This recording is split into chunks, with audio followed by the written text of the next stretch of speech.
Hey guys, we just watched Jungle Cruise. For some reason, we're recording on the phone. I just realized we could just record from the actual camera. You know, it's a lot more off the cuff. It creates a more familial vibe. Slightly different vibe for some reason. A little bit. People can tell. If you haven't seen the trailer for Jungle Cruise, basically Rachel Weisz and her brother hire Brendan Fraser as they look for. Oh wait, no. Oh, dude, wait a minute. That's a totally that's a very movie. different movie. But if you guys have seen The Mummy and kind of like Pirates of the Caribbean, you might like this one. It's based on the Disneyland theme park ride where a small riverboat takes a group of travelers through a jungle filled with dangerous animals and reptiles, but with a supernatural element. Isn't that nice? Totally whipped that up. Did not casually read that off IMDb just now. But John, nice. Well done. What did you think of the Jamie Colette Sarah directed Jungle Cruise? I'm a little torn. I'm very torn on it. There are parts of this movie that I really did enjoy that I do think are a lot of fun and that are within a film tradition that I am happy to see still alive and well to a degree. However, I think that there is a certain amount that is kind of choked by the editing and the just sort of breakneck pace that the movie commits to and never deviates from. True. But what did you think, Gregory? Well, John, I'll tell you what I liked. Okay, let's start with positives. I'll tell you what I liked. Let's start with positives. I thought Dwayne Johnson was the best part of this movie. Very enjoyable. Very enjoyable. He's got a lot of dad jokes. I kind of wish for promotion. Maybe they did and I just didn't hear about it. I kind of hope for promotional purposes that they just let him be the skipper at Disneyland for like a random tour ride. I would love and let him do it, because when they do have the scene in there where they are aping off the ride itself with the skipper taking American tourists on a cruise through the I don't know if they're all American, but they're taking them through a cruise, the little tour boat. He's a con artist. I really liked that scene a lot, and he's got some hilarious dad jokes, and he has a lot of charisma. It's a well-produced Disney movie in the sense of production design. Like I love the costumes. I think the makeup is really good, and it harkens well to Adventureland. Those like just surrounding areas of the ride. True. There were times where like straight up looked like Disneyland. Look like Disneyland. For the most part, liked Emily Blunt's character, and I think her and Dwayne Johnson do ultimately have good chemistry together.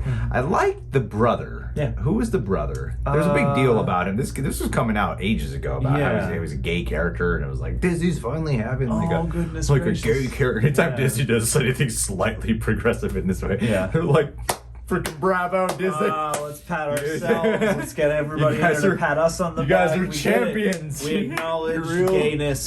You're and real it's heroes. Being okay. A cheetah or leopard? Jaguar. Yeah, I think it was a jaguar. This jaguar character was... But in all honesty, I honestly, I kept trying to do the thing of... Okay, it's for families, right? It's designed for families. It's for kids.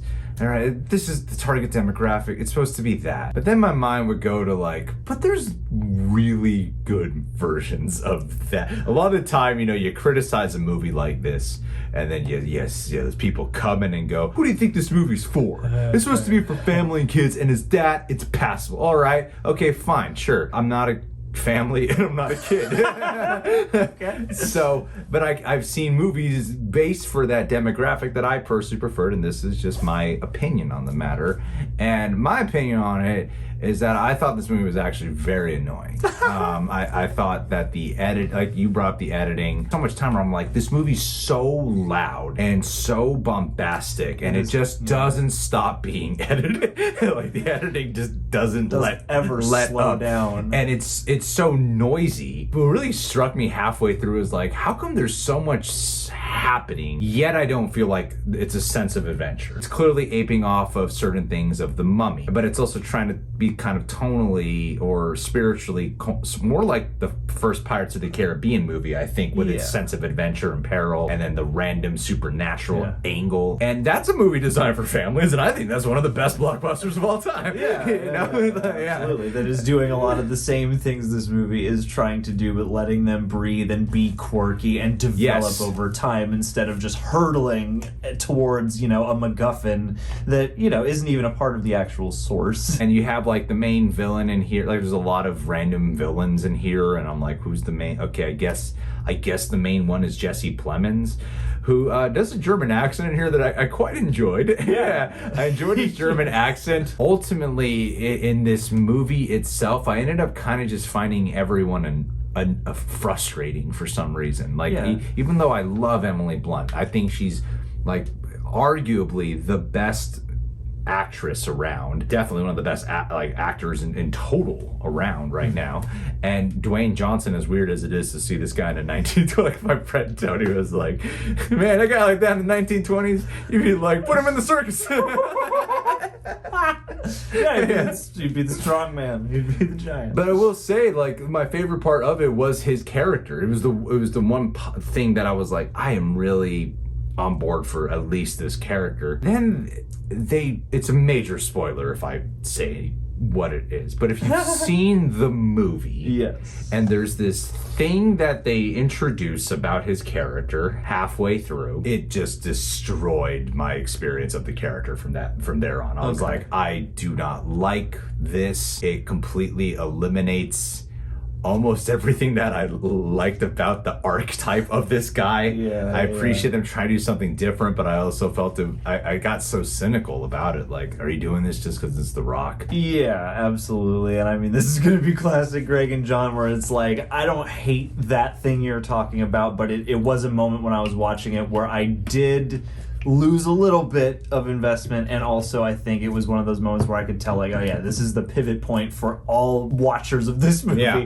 where you're either going to be that much more with it or really not with it from there. And I think, I mean, ultimately the energy of the movie does become something that you really have to be like well rested and just have eaten to watch this movie, so that you're like completely alert, because I mean, it does become just a lot thrown at you, and it moves at such a breakneck pace. And you do have all these characters to the point that I imagine it would be pretty easy to lose track of the plot at a certain point, because it's hitting you with a lot of information, but also it's doing it in a very sort of fast and breathless sort of way. And I was kind of surprised that there was like close to I can't recall a scene with a real animal. Yeah, there was a lot of CG, and I thought there was some terrible CGI.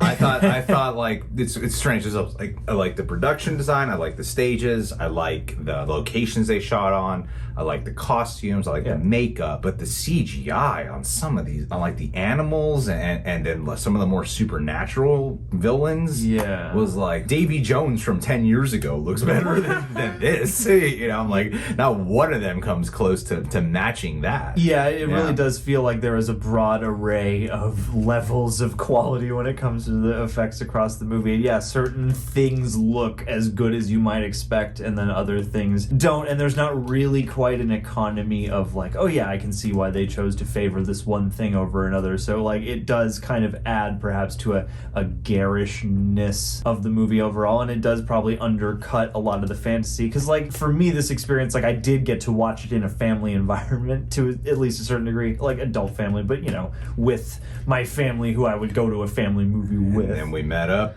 and then we talk about it. And so like that experience, like we all had a good time, and I would imagine that maybe on a big screen it would be more fun.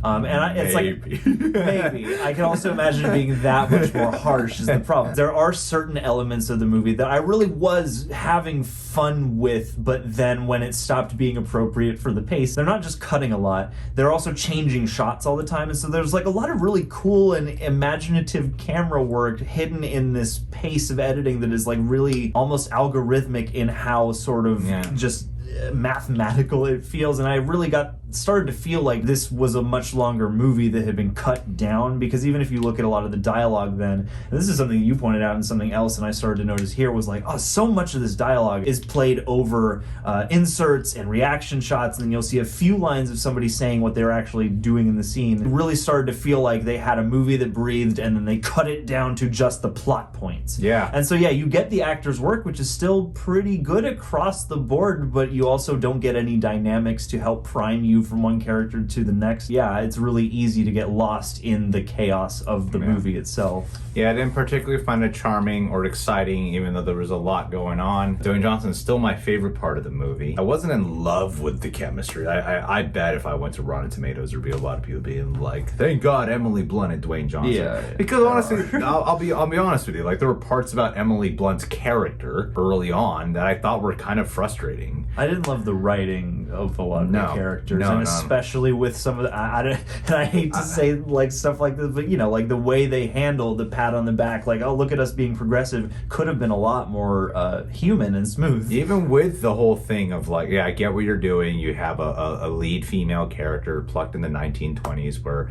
especially then women were very much oppressed. Yeah, you're doing your African Queen like Catherine Hepburn thing. Freaking, and I know it's for families and kids, but they are hitting you over the head with it. I'm not one to be like freaking woke culture and Disney pushing their agenda. Whenever I feel that way, I don't feel like they're actually pushing their real agendas. I feel like they're placating to something that they think people will love. Capitalism. And that's kind of what I felt like with her character. I was like, damn, you know, I love Emily Blunt, but it just wouldn't stop. Even one of her nicknames is Pants. God, after a while, I'm like, this is not charming. This reoccurring bit about how she's wearing pants and then they nickname her Pants, and I was just like, dude, it's not funny. This wasn't that funny the first time, and this movie he thinks it's so funny to call it.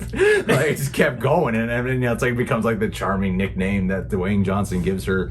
And by then I was like, all right, if you're gonna nickname her that, fine. But man, they were like playing for laughs. I was like, this is such a stupid joke. This is like, cut it out. I really thought that this would at least be a very enjoyable movie. Yeah. And normally in a movie like this, I feel like I'm the guy telling you guys, like, line it up. Nobody wants to be grumpy about the Jungle Cruise. Yeah. Unless it's cynical, and I don't know, it didn't feel cynical. But. It's not. It's just, honestly, the word that comes to mind is it's annoying. That's the word I associated with this, is like, I just found myself annoyed when I was watching it. Yeah, it's like you really took the ride part way too literally, and it's funny because, you know, like, the best part is when he's just doing the ride. Yeah, when he's just literally doing what you can get at Disneyland. Well, and if the movie, had a little bit more of that quaint charm infused with it, instead of trying to rocket off into a crazy, you know, like ages old, you know, quest for an ancient MacGuffin with magic power. Like, Pirates of the Caribbean ride lends itself to that to a certain extent. Pirates sailing the sea, you know. And there are inherent ghost stories in there. Yes. And the thing is, like, there is inherent versions of that in what the Jungle Cruise is, and what the Pirates movies managed to do is they chose the kind of right level to jump to in the right aesthetic to match that. And I feel like there is that for this. And it's kind of what they went for, but not in terms of the style. They went, like, Pirates 4 or 5 level production value type with, you know, something that should have felt a little bit more like the early Pirates movies that are produced like the actual epics they want to be. All right, well, I give it like a 5 out of 10 just for shit's sake. I'll give it a 6.75. What do you guys think of Jungle Cruise? All right, bye.